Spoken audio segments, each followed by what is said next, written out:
Welcome to Notes from a Ghost, a podcast about stories and the people who tell them. My name is Charlie and I'm a ghostwriter. I love a good story. I hope you enjoy this one. What you're about to listen to is one of the first podcasts I ever recorded. It's with Paul Martin, who's a really interesting guy who set up a network of activists tackling the fentanyl issue in the United States. And I'm afraid our interview doesn't fully do Paul and his work justice because I was really rusty with the editing side of things, and I was still getting the hang of this type of interviewing. So I hope you'll bear with me. That said, if this is an issue that's affected you or anyone you know, which statistically is like almost everyone in the US and many other places, I think you'll find it very interesting. But if you're listening for editing perfection and minimum ums and ahs and false starts, then my apologies. Paul Martin is a philanthropist, community advocate, former U.S. congressional candidate, and philosophy major. In March 2024, he launched United Against Fentanyl, a nonpartisan advocacy group promoting awareness and solutions for the fentanyl epidemic, which the DEA has called the greatest drug threat our country has ever faced. It's so bad out there that some social workers miss the days of heroin. Paul, thanks for being here. Thank you for having me. So to start off, can you clarify what makes fentanyl so different and so dangerous compared to other drugs? Yeah, there are a few components. The first is that there's never been an illicit substance that has been cut into other drugs. Let me tell you what that means. We have a big demand in this nation for prescription drugs like OxyContin, Xanax, Adderall. Lots of people, millions of people seek these drugs to use them recreationally. What the cartels in Mexico have discovered is that they can sell counterfeit OxyContin, Xanax, Adderall pills, not put any of those active ingredients in those pills, but add just a little bit of fentanyl. And the profit margins are off the charts. And so your local drug dealer, you find out about him on social media. He says he has 50 Adderall. You purchase them thinking, wow, what a great deal.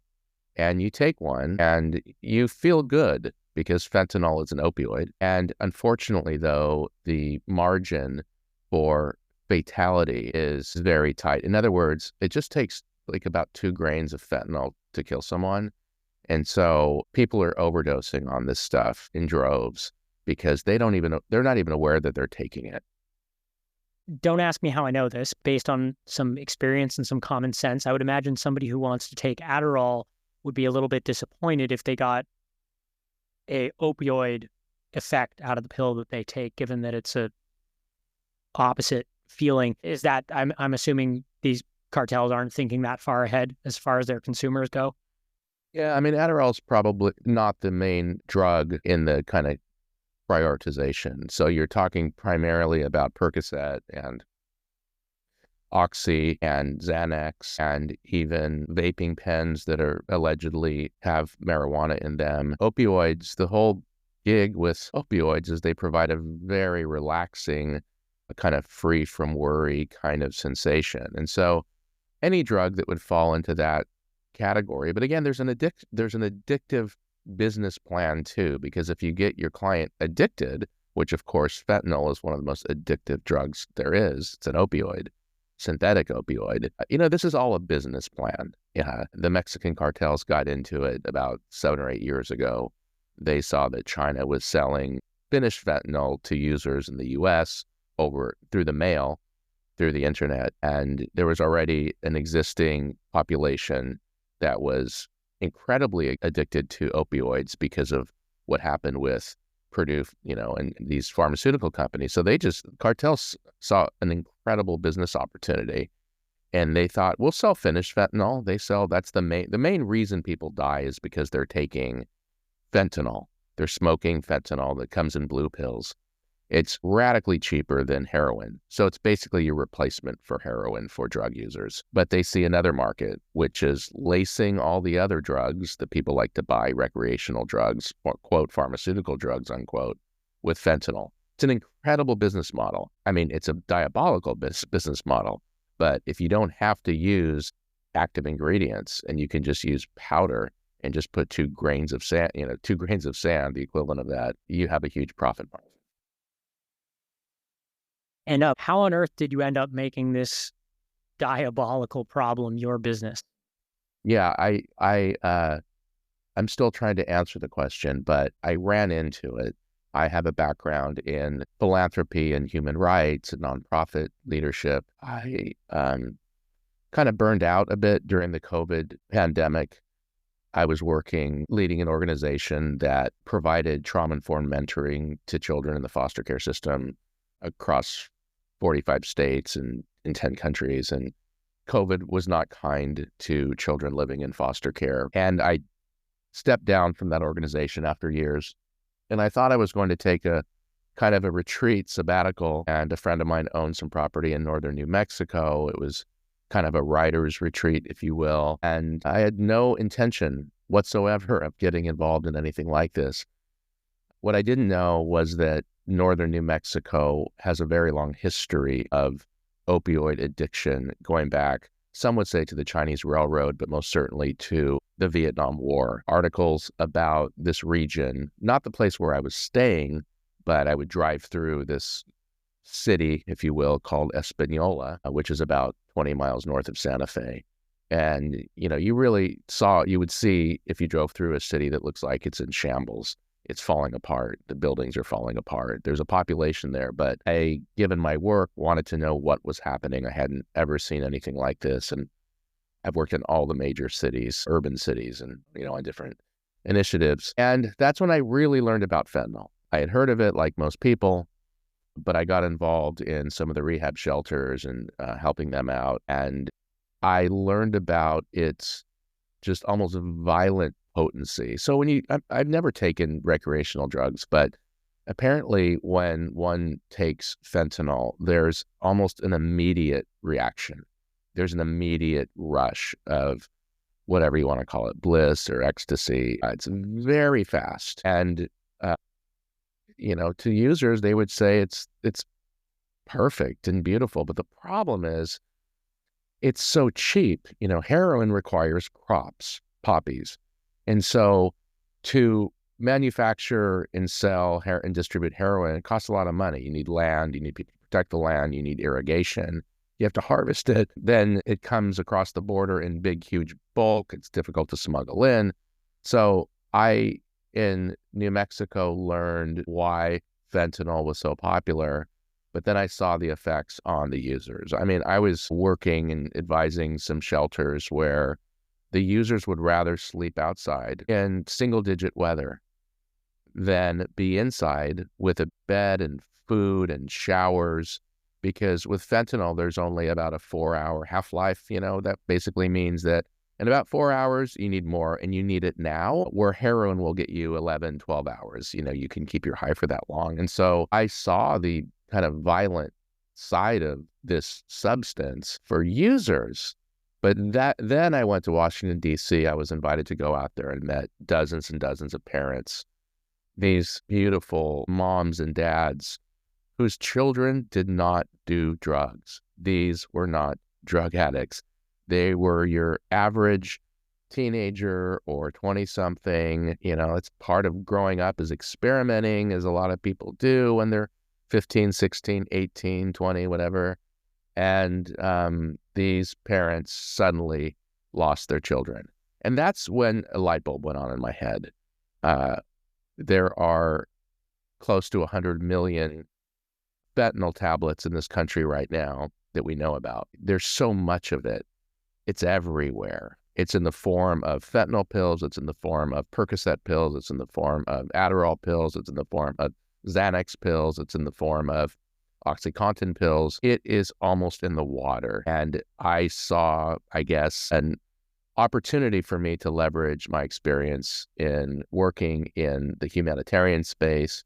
And I did a lot of cross-sector work, which would mean partnerships with corporations, partnerships with the federal government. And, I really had a calling, I think, to get involved in this, having seen what I saw. And it sounds like, based on what you're saying about the collateral damage and the fallout from fentanyl, that we're talking about an issue that touches pretty much every hot button topic in American life, whether it's public health, border security, child welfare. There's kind of something in it for everyone, even on across a spectrum of people who maybe wouldn't otherwise agree. When it Go on. No, it's just when it comes to communicating the issue and advocating for it, do you tell different stories for kind of different audiences or different voters, or is there a unified way to make it clear that this is everybody's problem?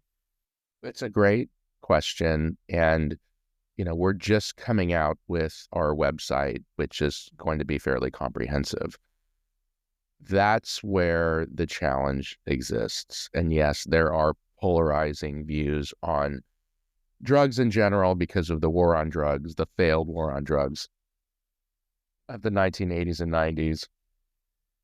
And on the political right, and I'm not getting into politics here, but this is just kind of common knowledge. On the political right, there's a temptation, as there is always in systemic issues, to simplify things. So on the political right, you're going to hear about how this is all about illegal immigration. It's about the border crisis, and there is a crisis at the border. And these illegal immigrants are bringing in the fentanyl. And that's true, but they're only bringing in 10% of the fentanyl, and that's according to the DEA. And so fentanyl is coming into this country through legal ports of entry because it's so tiny. Again, 2 grains of salt is enough to simultaneously get you high, but if you add a 3rd grain, you're going to die. And so you can bring in so much fentanyl in your shoe or in the taillight of your Chevy Suburban or whatever. And so there's a tendency to blame the current administration for the fentanyl crisis. That's just simply exaggerated. Absolutely, fentanyl is coming in through illegal immigration, and that needs to be addressed. I'm not saying it's not a problem. But if today we shut the border down somehow and no immigrant was ever able to come illegally again, we would have successfully stopped 10% of the fentanyl from coming into the nation. So that's overly simplistic. And then on the far left, you have this kind of neo-harm reduction group. And what that simply means is there are people that, in reaction to the war on drugs, which really wasn't great, it stigmatized minority communities. It put people in prison for marijuana offenses. It was pure in its intent, just say no, but it was ineffective in actually changing or solving the problem. And so these people are wanting to say, we have needles for you, and we have safe places for you to use, and we don't want to stigmatize anyone for taking drugs. And, both of these sides have truth to what they're saying, but it's not prudent to say to an addict, we just want to help you use. The goal should be to get the individual in recovery. That's what a parent wants. That's what family members want. And these groups could tend to make it seem like any effort to entice a user toward recovery is being mean. It's being cruel. It's shaming. And so you have that on the other side. And so you have those two things going on. And also you have China. China's supplying, now by China, we're talking about one of many of the over 5,000 companies that make chemicals, supplying barrels of, they call them precursor chemicals, but chemicals to Mexico. And then you have the China problem, if you will. And then you have the Mexico problem, if you will. You have a couple large businesses, the Sinaloa cartel, Jalisco, and these groups are in the business of making money. And so they're the ones that manufacture it. But again, here's where it gets complicated. 90% of those who have been convicted of smuggling fentanyl into the country, listen carefully, are United States citizens. And so a lot of bad guys that share my passport see a business opportunity and are certainly buying the stuff from Mexico or some Mexican agent. But most of those who are profiting in the U.S. are U.S. citizens. And so there's a lot of kind of basic information that is not understood. And we're going to have to tackle all of it if we're going to be successful in saving lives. And when you look at the history of like the war on drugs or even just efforts to address the drug problem, a lot of those efforts are notorious for really bad metrics and unintended consequences. How do you measure success in the fight against fentanyl? And I put success in air quotes big time. Well, so right now about 80,000 Americans are dying each year from synthetic opioids, but we're talking about fentanyl here. And so one metric would most certainly be a reduction in that number. Now, that's not going to happen in 2024. We have some very specific campaigns as an organization that we're starting so that we're not coming out and just saying fentanyl's dangerous and this much can kill you. And we're doing those things. But one of the things I found in my research as I thought about putting this organization together was that there are remarkable, actually hundreds, if not thousands of remarkable community groups around the country, from rehabs to therapists that specialize in addiction to groups that pass out what are called fentanyl strips that basically allow people to rub it against a pill to see if it contains fentanyl, to Narcan, which is a substance that is inhaled. If someone is overdosing on fentanyl, you inhale it and you're fine. And so there are many organizations, some advocacy organizations out there that are all operating independently. And what we thought is that in order for this crisis, and it is a crisis that kills more people each year, to put it into perspective, than the Vietnam, Afghanistan, and Iraq wars combined. So if you just think of that, every year we're losing more people in this country to those three wars combined. And we spent, of course, hundreds of billions of dollars on that war. And so we've created an engine through our website that is called the Fentanyl Help Network. What it's going to allow organizations to do is to register their organization in their town, their city, their region, wherever they're located. And over time, it'll allow people, as our organization grows and we are united against fentanyl, there's a lot of meaning packed into that brand, if you will. It allows someone in any state, you can search by all 50 states. So if you live in Utah, you can click Utah and you could just go down the list of different types of organizations that can help, or put in your zip code.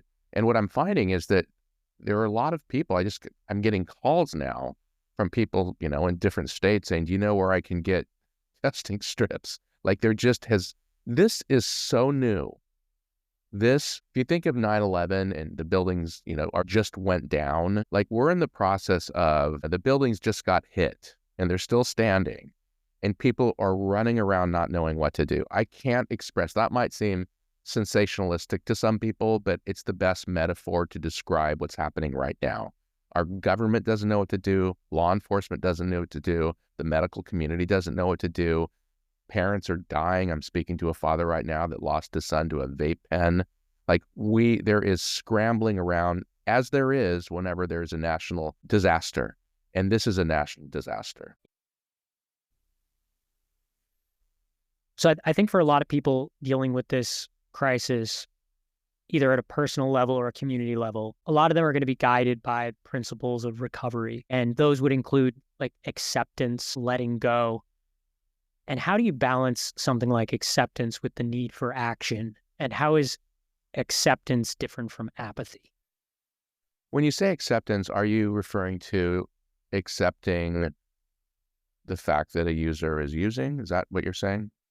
Yeah, it could be, accepting your own powerlessness to control whether it's someone else's use or an epidemic of use as a whole, that there's only so much you can do.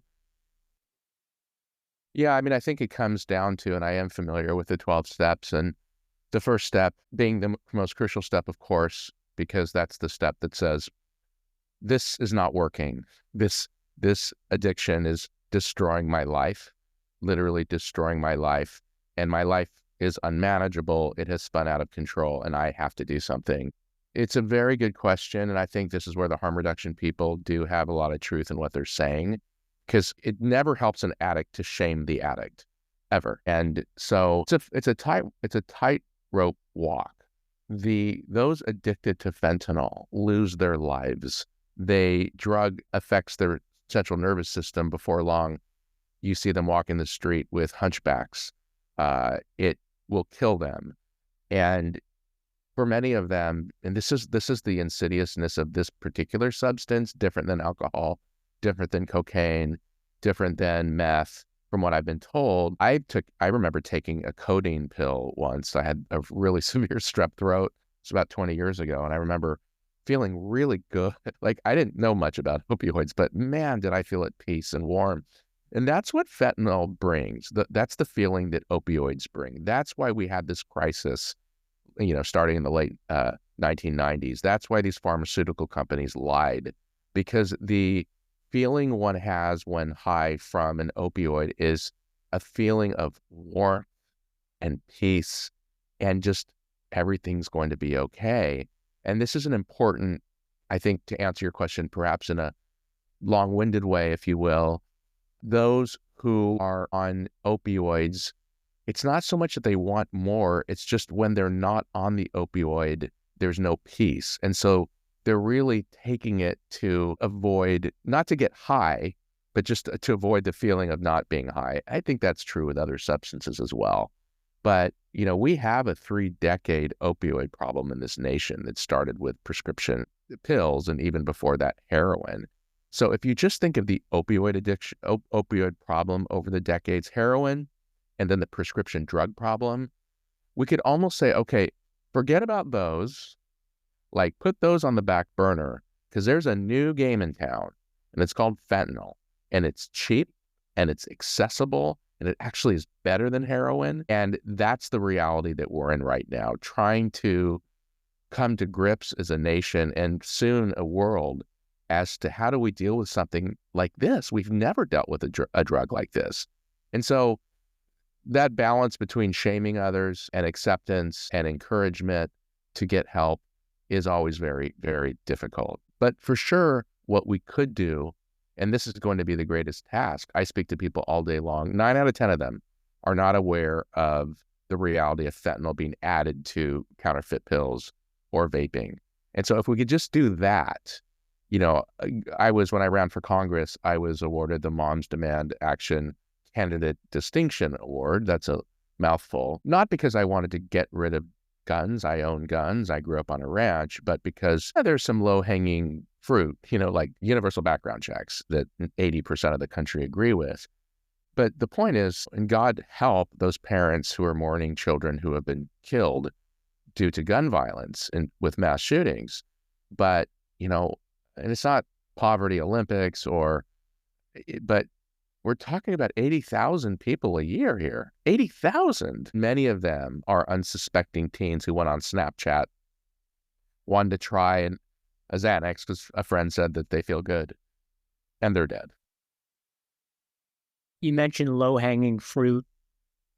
What's the lowest hanging fruit that is, for baffling reasons, isn't being done? Is there one thing that wouldn't necessarily reverse this or fix it, but would be better than nothing? It's a great question, Charlie, and it does get back to the political. We named this organization United Against Fentanyl, and we actually used the official colors that the federal government uses for our colors, red, white, and blue, and the red and the blue are the official colors. This should not be a red state, blue state issue. It really shouldn't. We're talking about children here. And so to me, the low-hanging fruit is putting down political agendas and understanding that we're all in this together.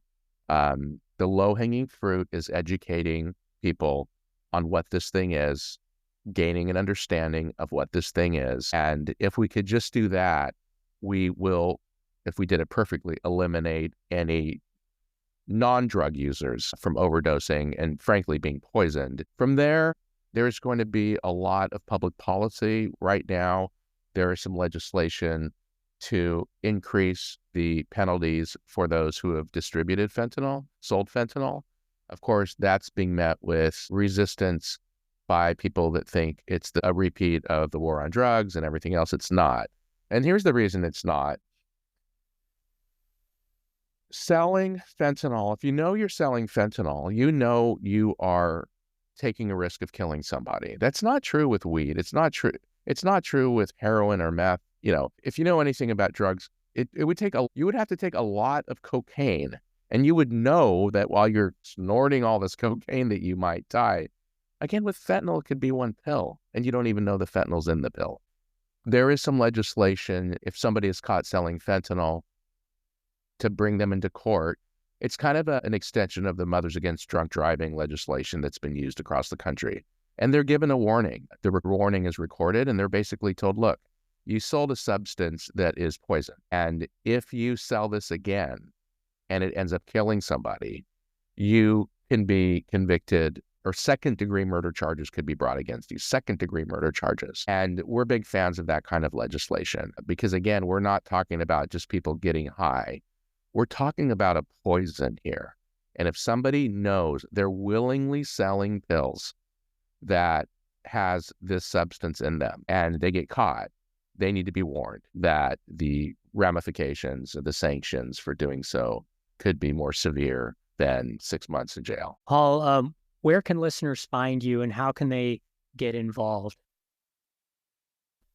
Thank you for that. We are launching next week, and our kind of 1-year plan is to infiltrate the fentanyl groups in the nation and get them to sign and be part of our fentanyl help network. There are a lot of great nonprofit organizations out there, and I'm always respectful to all of them.